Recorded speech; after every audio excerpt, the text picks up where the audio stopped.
Welcome to the Iraq Training Advisory Mission Air Special. I'm Air Force Master Sergeant Gene Taylor. Under Saddam Hussein, the Iraqi Air Force was over 1,000 aircraft strong, but 2 wars with the United States left their Air Force in shambles. The men and women of the Iraq Training and Advisory Mission Air have been steadily mentoring and rebuilding Iraqi air power since 2006.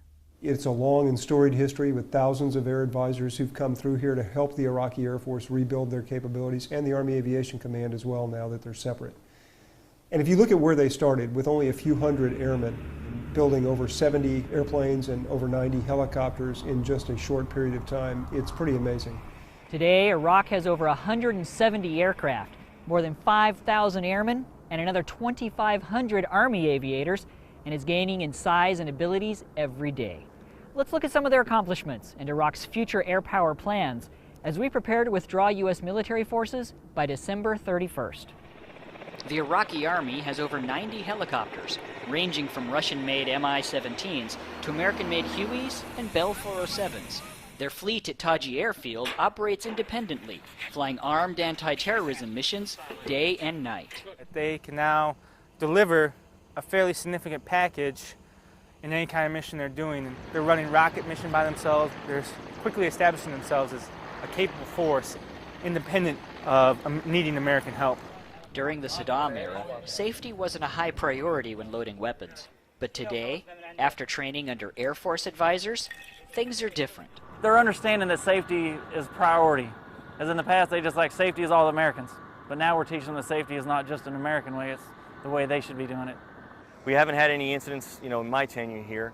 And in turn, I see our guys, and when I walk in on the shop unannounced, they're doing their end of runway checks. They have their aircraft with the rockets coned off and their precautionary signs up, and they're doing that all on their own. Another area where great strides have been made is in maintenance. It used to be when aircraft needed parts, the Iraqis would wait months for orders to come in. Over the last year, the Iraq Training and Advisory Mission Air has changed all that. They've created a fully functional machine and sheet metal shop and trained Iraqi airmen to operate it. The advantages are many. Take this bracket, for example. Instead of having to go through the normal supply system, wasting time, money, resources, they can locally manufacture this bracket here. It takes about 2 days as opposed to waiting 6 months for this bracket to come in. Pretty much anything that could be made on a mill, lathe, or Bridgeport machine, we can make in the shop here at Taji. This machine shop is a big boost to operations, but it's just one of many improvements U.S. advisors have helped Iraqi airmen achieve over the last few months. We have a weapons section, we have an ammunition section, we have flight line crew chiefs, we have a back shop avionics section right now that actually has an Iraqi shop chief. They can manufacture parts, they can repair aircraft, they do all kinds of phenomenal things. So now they're self-sustaining themselves. During the last year, ITAM air advisors have helped these Iraqi airmen go from performing about 20% of their own aircraft maintenance to over 80%.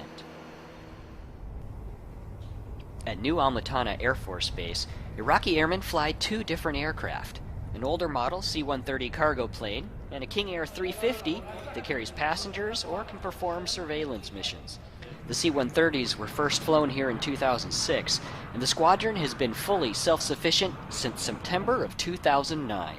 They are fully autonomous on their flight operations and their maintenance. Fully capable of sustaining, training, and evaluating their performance, and obviously doing the operational mission of basic airlift for the Iraqi government. Hopefully they'll continue to work hard and sustain that operation. The King Air 350 program isn't as far along. They fly regular ISR missions with qualified pilots and sensor operators alongside U.S. air advisors. Aircraft maintenance is performed by contractors, but earlier this year, U.S. contractors began training with Iraqi airmen. Since we got here 4 months ago, I see a lot of improvement. These guys picking up a lot of experience. They still have a long way to go to be self-sufficient. I don't think they could open an aircraft up for inspection and start and finish it without supervisions. Both of these aircraft programs are at a stage where they should be successful without U.S. advisors, yet both could still benefit from their expertise. Yeah, I think it's important that obviously we remain, U.S. and Iraq stays tied in relations, especially the support to continue bringing these guys into the U.S. for formalized training. They've already sustained that basic foundation of airlift, perhaps now starting to add the pieces to achieve that success. Iraq has 6 of the new J model C-130s on order and should begin receiving them next year.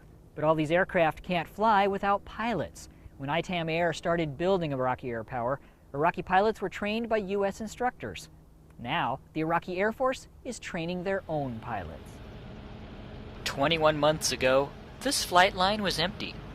Today, 15 primary flight training aircraft are here, and 11 fully certified Iraqi instructor pilots are teaching between 10 and 20 native pilots at any one time. Iraqi Flying Training Squadron 203 is now self-sustaining with their own aircrew flight equipment and standards and evaluation shops. This operational success is the work of the 52nd Expeditionary Flying Training Squadron, who've helped the Iraqis learn how to train their own pilots, holding them to U.S. standards the whole way. They're as good or better than any IPs that we have at home. As a matter of fact, some of their younger guys, they call them the first assignment IPs, the FAPEs, are as good as any that we've had back home. Flight training in Iraq faces many unique challenges, from the desert heat limiting when you can fly to a lack of support infrastructure. There's also no jet trainer yet, as in the States, so more lessons are covered in this initial flying course. So they have a longer syllabus, but they are held to the same standard as far as for each individual maneuver and the overall grade of the sortie. So I feel very confident that they are able to take this mission where they will be a fully functioning pilot training base. The success of this program, though, is already proven. The 11th instructor pilot was certified by Squadron 203 the day after U.S. advisors ceased their advisor duties. They are the foundation, and they will be the enduring capabilities of the Iraqi Air Force. And all the rest of the Iraqi pilots that get their wings are going to be trained by this squadron here. They have aircraft and trained pilots. The next step on the road to strong, independent Iraqi air power is air traffic controllers. Let's meet the first of many Iraqi ATCs taking charge of the skies over their nation's airwaves. Shaheen 42, turn right, exit to Lima taxiway and one off contact ground 127, decimal 375. Lieutenant Yusuf is the first fully licensed Iraqi air traffic controller. I think it means a lot because now I understand the needs for my country to build air traffic control now, to build our abilities to get control our airfield and airways. He comes in, he sets a prime example for all the guys in the training program and says, hey, if you work hard, listen to your instructors, that you can do this job on as high a level as anybody in the United States Air Force. Lieutenant Yusuf is the first of many Iraqi controllers to be certified. As of October 20th, 4 more Iraqi controllers had earned their certifications. Not only Lieutenant Yusuf, but all of the students are highly educated. I can't imagine controlling in a foreign language. I can't imagine studying in a foreign language to then go on to perform in a foreign language. These guys do it in 450 hours or less. It's very impressive. In ideal conditions here, it takes roughly a year to train an air traffic controller. There are many language and cultural hurdles to overcome, but the hope is that soon, Lieutenant Yusuf and others from his class will begin passing on their newly learned skills to the next generation of Iraqi controllers. They want to learn, they want this. They want to be air traffic controllers for the nation of Iraq. They want to forward the progress of their country. On October 20th, of 35 Iraqi controllers to complete technical training, 5 had earned full ICAA civilian certification, and 12 were in testing for their licenses. We ensure that they're safe, we make sure that they're effective, and the efficiency part will come as they now begin to train and gain experience. If a year ago you would ask me, hey, can we send some controllers to Kirkuk to open the tower? Or can we send some controllers to Tikrit or Ali Base or Taji for the Army Aviation? We would have had to say we can't. But now we are able to send, those controllers as a minimum essential to open those towers, and they take over from us as we transition out of the country. On October 1st, another milestone was achieved when the U.S. Air Force transferred management of the Baghdad and Balad airspace sectors to the Iraq Civil Aviation Authority. Iraq's air traffic controllers are now directing the movement of all aircraft within their country for the first time since 2003. They've definitely come a long way, and they do have a self-sufficient air traffic control system now. Their controllers are very competent. One area they do need a little bit of work on is just their communications infrastructure. It's very fragile. They need to invest a little bit more money in their radars and radios, but once they do that, I think they'll have that'll be a good way forward for them. In September, Iraq decided to buy American-made F-16 Fighting Falcons for their future air defense. The purchase will ensure a strong relationship between the U.S. and Iraq for many years to come. At a public ceremony, Staff Lieutenant General Anwar, the commander of the Iraqi Air Force, said Iraq's decision to buy 18 F-16 Fighting Falcons for their future air defense will encourage and strengthen the strategic partnership between the United States and Iraq. The package deal includes U.S. logistical support as well as pilot and maintenance training.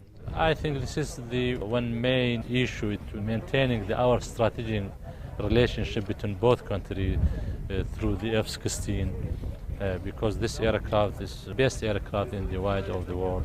Although Iraq already has several aircraft models in its inventory, the incorporation of the F-16 will mark the true rebirth of the Iraqi Air Force. Our building is here strong. In the future, F-16 also will be here in the Iraqi Air Force, and also we have also transport aircraft like C-130, C-130E, C-130J, and also another aircrafts. I'm very happy because I saw that our future is very good. While most ITAM air instructors are scheduled to leave Iraq by the end of the year, a select few will stay on and continue to oversee aviation programs. Let's meet an instructor pilot who will advise into the new year under NATO in the Office of Security Cooperation, Iraq. The sun isn't even up yet, but Chief Warrant Officer Jason Ganatano is already hard at work. He's a 7-year veteran helicopter instructor pilot, and this is one of the last times he'll be able to fly with Iraqi student pilots. The best part is the flying. That's my job back at Fort Rucker, is to fly and teach students, and I'm doing the same thing as I did back there, teaching basically the same type of students at the same level. While the maintainers perform their last-minute checks, Chief Ganatano discusses the flight characteristics of the Bell 407 helicopter with his students. He believes this aircraft is a good fit for the growing Iraqi Army Air Corps. But it's pretty versatile, it's simple, and being simple, it's easier to maintain and sustain. Then it's up, up, and away. While most air advisors will be out of Iraq by year's end, Chief Ganatano will be here through the spring. He won't be in the cockpit, but he will be advising the Bell 407 training program. I'm here to be the eyes and ears and the belly button here at Taji. I'm going to help them with bringing in the aircraft here, getting to the right place, and getting people trained. At the end of all this, if you look back at the 7 years of CAF-T, ITAM Air Force, and ITAM Air, and the 321st Air Expeditionary Wing, the easiest way to sum up what we have done is we have taken a nation, we have taken an Air Force that was literally rebuilding itself from the ashes, and we've given them the opportunity for a more secure, more stable, and representative democracy in the future. And at the end of the day, that's good for Iraq, it's good for the United States, it's good for the region, and it's good for the world. And that's a look at Iraqi air power as the Iraq Training and Advisory Mission Air and all American military forces stand prepared to leave Iraq. I'm Air Force Master Sergeant Gene Taylor. Have a great day.